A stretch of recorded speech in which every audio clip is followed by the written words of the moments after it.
So many of us have been forced to work from home right now, and it can be a whole new world for those of you who have never worked from home.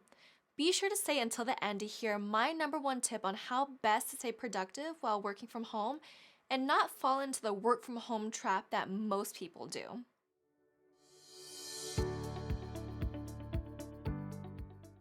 Hi everyone, my name is Carla Milanov, and today I'm going to be going over 5 strategies that will help you stay more productive while working from home.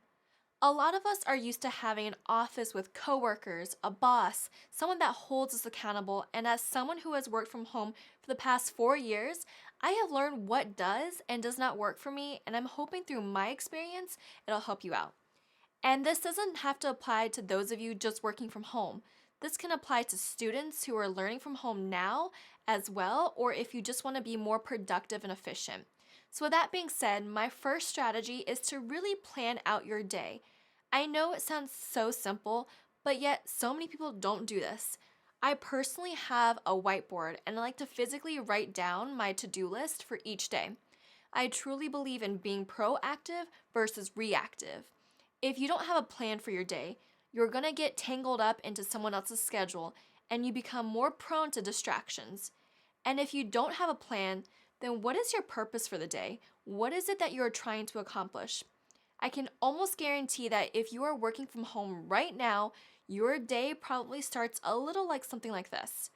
You get up, check your personal social media for a little bit, open your computer, check your email, and immediately start replying back to some emails. Am I right? See, this approach was something I used to do myself, but then I started realizing that I'm spending the first part of my day just reacting to everyone else, responding back to everyone else's demands and urgencies. And yes, sometimes you have to because something urgent came up.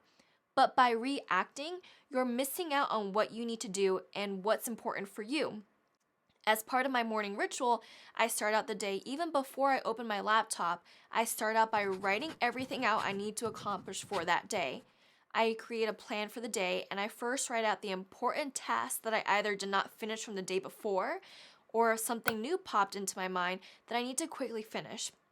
I also like to put quick, easy to complete tasks first. See, for most of us, we have a checklist in our minds. The more tasks we complete, the better we feel. So why not put the easiest and quickest tasks to complete and get them out of the way? And I'm not saying that everything you put on this list needs to be completed in one day, but having some sort of structure and a visual guideline will give you a sense of purpose and meaning for that day. And what I like to do is actually have a whiteboard where I will write down all my tasks and I have different colored markers, so each color represents the sense of urgency in order of which I need to accomplish. And if you are trying to become an entrepreneur, you need to not only plan out your daily schedule, but you also need to take the step of further and plan out your weekly and monthly schedule. Have a goal in mind and stick to your schedule. And if you are the type of person who gets distracted easily, one thing I have found helpful is setting a block of time for each task.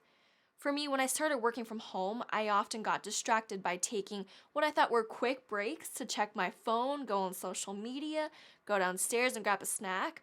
But all of these little quick breaks turned into much longer breaks, and I found myself wasting so much time.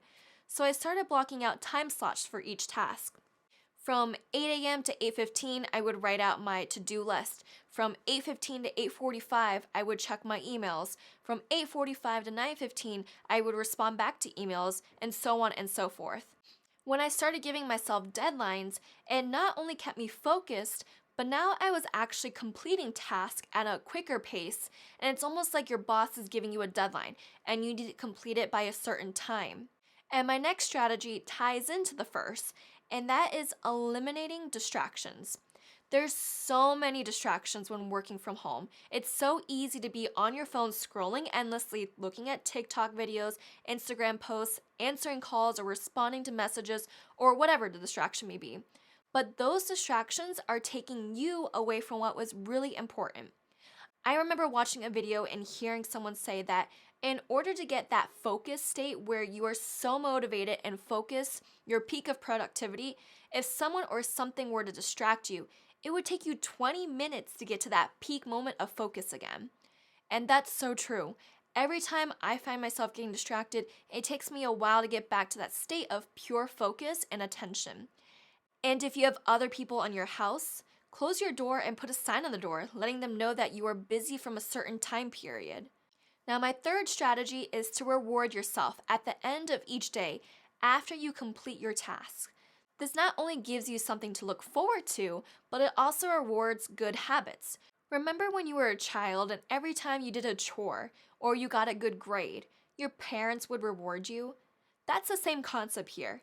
Everyone, regardless of your age, still likes to be rewarded in some shape or form for completing a task, overcoming a challenge, or whatever it may be. See, whatever gets rewarded gets repeated, and so whenever you have a productive day, you reward yourself, and this will hopefully turn into habits moving forward. Now, my next strategy is finding a dedicated space to work. And I know this can be hard depending on living arrangements, but it's so important to dedicate one spot in your home to work. A lot of people tend to work in a comfy spot, like in front of their TV, in the living room, or their bedroom. And yes, it can be comfortable, but those places are more prone to getting you distracted. If you work in front of your TV, you are more tempted to turn it on and have it running in the background. Or if you're in your bedroom, you're more likely going to take a nap. So, finding a dedicated workspace that has less distractions and an environment that can enforce productivity will definitely get you in the mindset to work more efficiently.